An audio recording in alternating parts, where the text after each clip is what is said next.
Okay, I'm going to give a quick review on this compost bin.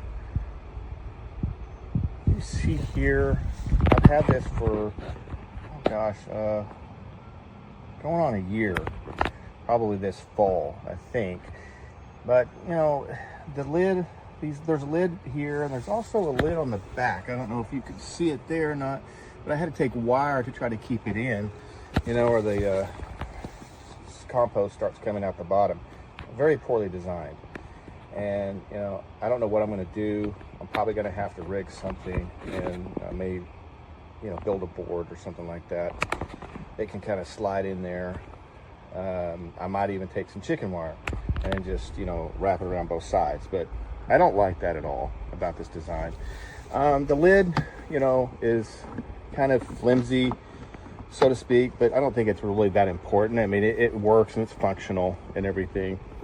I'm amazed at, you know, how much food we can put in there, and scraps and grass clippings and everything, and it just keeps going down.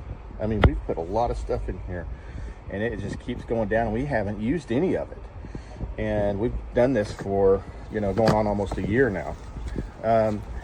Yeah, I mixed it yesterday. You know, I've got to do a lot of mixing, you know, to kind of keep it hot, you know, and, you know, I need to either add some grass clippings or something else, you know, and it could be, you know, the airflow where I have it, you know, in this corner might have something to do with it. I did put it on a pallet just so it gets some more airflow in the bottom. But anyway, I just want to get this quick review out. I think it's okay product. I think these little doors here on the bottom are just a very poor design. Needed a little help with the lid. This back part was a little more tricky going on. The only thing is that the plastic bends really easy for the price. I mean, it's kind of like those storage totes you put in your garage. If you're exposed to any kind of cold weather, it probably, it may crack, I'm not sure. But it's a very good size, but a lot different than what I expected. The reason that I got it was because I thought this drawer would just slide open, but it actually has to come off for you to get and shovel it in. And then as far as location, we can't leave it under the deck, because if you want to turn the soil for composting, you will have to have more space underneath, and our deck is just not tall enough to allow it. And while I am still not sure if we're going to use it, we're probably going to end up relocating it to the back of our lawn so we have better access to it. It'll just be a little more cumbersome to be able to move when you get your compost out of your kitchen or your waste out of the kitchen, you have to walk it to the back. But here it is.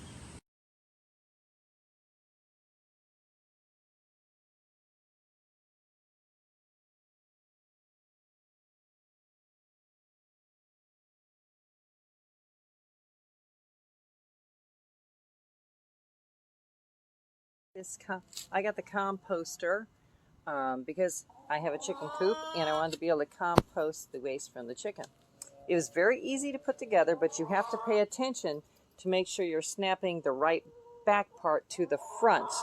Otherwise, you'll have a hard time taking it back apart again. The only problem with it is it fills up very quickly.